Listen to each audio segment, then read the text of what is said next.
going on, everybody, and welcome back to the channel. Now today we are back here with some more CWC match review number 32 between the Proteas and the Kiwis, and a smashing. But do we have something brewing here at the end of the table? I tell you what, Afghanistan are starting to creep up on the Kiwis, and Australia potentially in that top 4 position.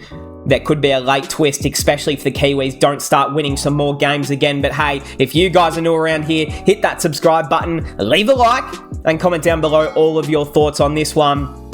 Not a cracking game by any means, unless you're a fan of South Africa and enjoy watching absolute fucking carnage with the bat. We're just going to hop straight into it. The Proteas batting first, like usual, setting a ginormous score that makes it very difficult for the team ready to chase. So let's get into it. Player of the match, Rajasthan Royals legend Rassie van der Dussen, 133 off 118 rocks. Clinical stuff, match winning. That partnership between him and Quinny Decay was, again, match winning. I mean, what else can you say about it? The absolute carnage that both of them brought out, especially der Dussen. Once he kind of got his 50 as well, it was on, and he looked fantastic out there. So all the credit has to go to him and Quinny Decay. They're first up, so let's just get straight into it. We don't need to speak more about that. Quinton de Kock. The man is going to retire from ODI cricket at the end of this World Cup. He leads the entire tournament for runs. He has the most hundreds, which is 4. And Rohit Sharma, his 5 World Cup hundreds addition is at serious danger right now. The man Quinton de Kock is just showing his big de Kock right now. I mean, the way he is batting is simply phenomenal, opening up. Tell me again why the man's retiring? I know, I understand, chase that money around the world in T20 comps, but this is such like, if I was South Africa, I am finding anything I can do to keep this man a part of my South African team setup. I mean, he is so valuable, and when you take him out of this team, it's such a huge hole at the top of the order. So, man, just clinical stuff from Quinny Decay, one of the all-timers, and obviously phenomenal behind the stumps as well. Temba Bavuma, the skipper, good to see him back in. 24 off 28, played some of the greatest cricket shots you will ever fucking see there early. Just some of the shots and the pulls and the drives. I'm thinking I'm watching prime Shane Watson or something, but 24 off 28. Decided to give the rest of his team an opportunity because he has that visionary where he can see in the future and see what will happen. So he decided, I'll go out and then I'll bring in der Dussen, who's going to go mental. So just South African pride there, and I love to see that from the skipper. Just honourable as always. The player of the match, we did speak about him, but fucking hell, just insanity. And it did take a bit of change of pace to get the man out there, Southie. It seemed like it did take a while for them to even kind of figure out how to bowl, try and find a breakthrough for him and Quinton. Yeah, I mean, once they were like, let's have a look at the fall of wickets, really. I mean, 2 for 238. That's when Quinton de Kock finally went out and broke that massive partnership in 39. So at the start of the 40th over, they then got 10 overs to go big.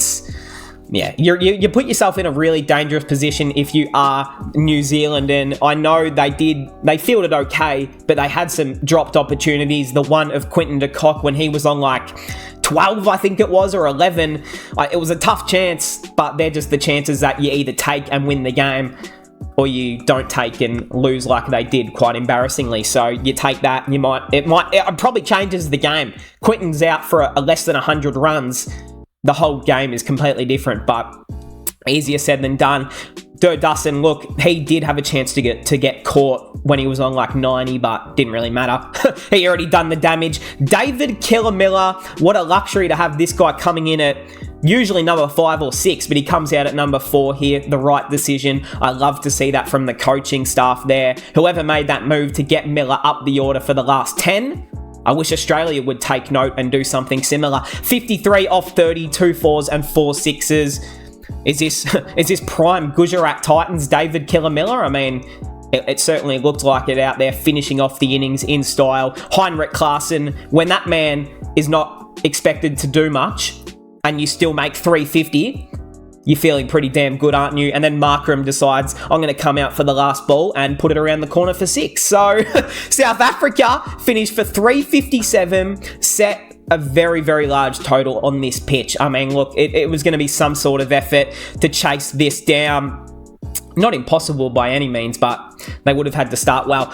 Into the bowlers though, Trent Boult, 1 for 49 off 10. He's been great like always. Matt Henry, none for 31 off 5 there. I'm actually unsure what happened there. I can't remember of any injury unless I'm mistaken here, but he only bowled 5.3 overs. Someone correct me if I'm wrong there. I forget really what happened to Henry. 2 for 77 off 10 there for Southie.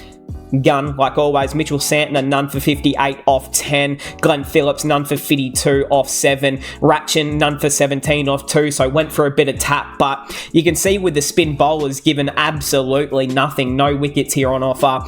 And then Jimmy Neesham, the legend himself, Twitter legend, 1 for 69 off 5.3. So at least he went for 69 runs. That's a nice tribute. The 1 wicket's nice. Going for 69 runs, though, off 5.3 overs. Yeah, I don't know about that one. But anyways, cute. It's a nice little tribute. All right, into the Kiwis batting lineup. We said it's going to be big to chase down. You're going to have to start well. Just didn't get off to the right mark. CSK legend, Devon Conway. He started the tournament on here. I predicted him for the most runs this tournament. He started on fire with 100. It's just slowly fucking fallen away after that, hasn't it? So if New Zealand are going to not only make the Super Fours, but then go on and try and compete for a title, they need this man at the top to get firing again. He seems to like the pace. He doesn't like it when it's slowed up a lot to him. So maybe they're starting to figure it out slightly. I'm unsure, but he's still an absolute freak. So you expect he gets going again. Will Young was decent, but just no one to stick around with him. 33 off 37, 5 fours. I think that was that one absolute gem of a delivery from Cotsey. It was one of them, I can't remember. Cotsey did bowl quite well. Ratcham Ravindra. Damn it. I mean, we're expecting that this guy just randomly goes big every single game now. He's gone for 9, so he's going to slowly slip out the top run getter. Rajasthan Royals legend. I'm just bringing out all of the IPL analogies today. 24 off 30. Latham, gone for 4. He also burned a review in the first innings. Not great. Glenn Phillips was the only soldier to stand tall today. 60 off 50. Played quite well, but I mean, he made his 50 when they were 9 down, so the game was already over. Mitchell Santner, 7. Where are we at with Santner? Because I remember during the IPL season, he wasn't getting played by CSK and everyone was upset. And then he's kind of, correct me if I'm wrong, someone, but I don't remember him blowing up this World Cup so far. Like, has he taken more than a 3-4 wicket haul yet? Or has he made a 50 or anything? I can't remember, but if he has, sorry. If he hasn't, you need to sort yourself out, all right? Tim Southee, 7. That was the delivery there from Jansen. Neesham gone, got an absolute beauty. Maharaj just was getting some Kuldeep Yadav type spin out there. Trent Boult, 9. And Matt Henry, inspirational, not out for 0 off 9. So I don't know what's going on at the end there. The objective is to make some runs. But anyways, all right. So, look. You're gone for 167. It was pretty self-explanatory. 35 overs in, it was out. There's not a whole lot to talk about other than Glenn Phillips. And just South Africa's overall great fielding. Catches win matches. We saw some put down in the first innings. It seems to be somewhat of a difference. The fall of wickets, again, look, 4 for 67, 5 for 90 after 19 overs. You dug yourself straight into a hole from the get-go. When you're 20 overs in, Marco Jansen is dominating this World Cup. Ball, bat, doesn't matter. The guy is a freak. And it would not surprise me if he is the future number 1 bowler in the world in white ball cricket and is like the number 1 all-rounder in the world at some point in his career. He's pretty special. Has deliveries for every sort of conditions. It's amazing, to be honest. Ngidi, none for 28 off 6. Punjab Kings legend, Rabada. He's had a quietish World Cup. Haven't heard much about him this World Cup, to be honest. 1 for 16 off 6. Coatsy, 2 for 41 off 6. Bowled very well. And Keshav Maharaj, who, again, no one seemed to be able to play him. Kuldeep Yadav 2.0 at the end there, with some ridiculous turn, but 4. I didn't even realise he took 4 wickets. 4 for 46 off 9. Dominant, amazing. Shamsi didn't even have to play in bowl, so you feel good about that. And hey, South Africa, they're the big team to compete with India at the moment, I feel. Let's get into it. Cricket World Cup, the upcoming matches and table. We'll start with the table.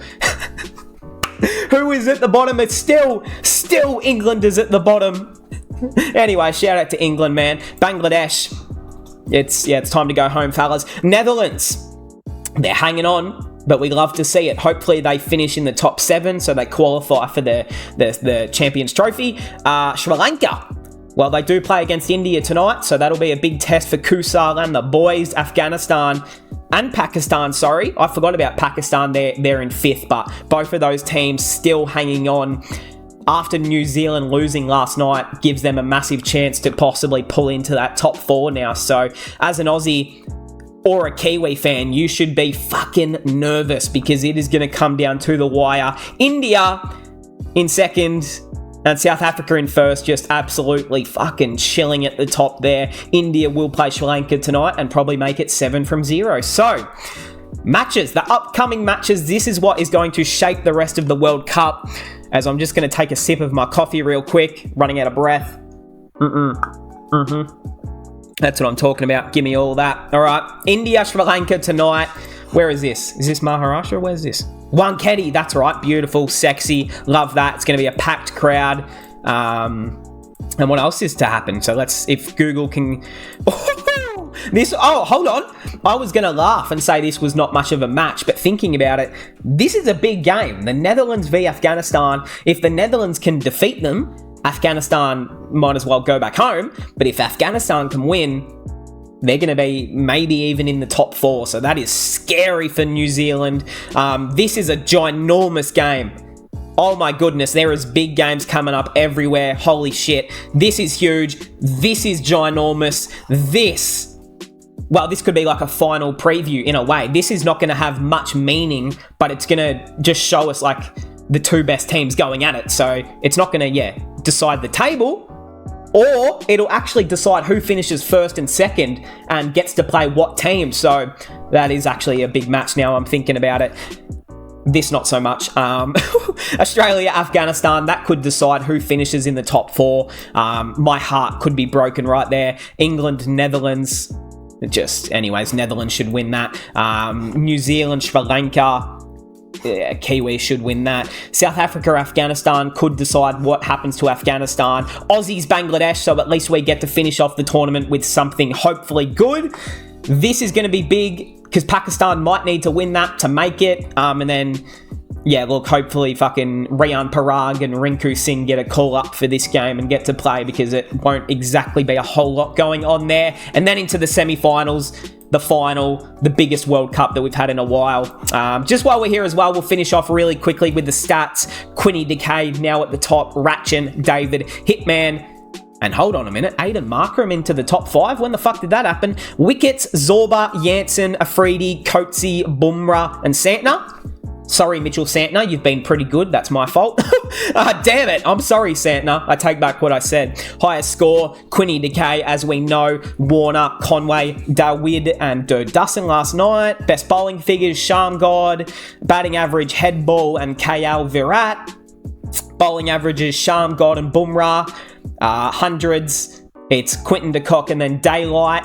And that's essentially it. Nasanka, they're most economical, all of that good shit. So hey, that will officially cap us off for that one. If I can go all the way back down, thank you very much, Google, for making me have to scroll all the way down. I hope we all enjoyed South Africa. Demolish the Kiwis. Comment down below all of your thoughts. Subscribe if you're new.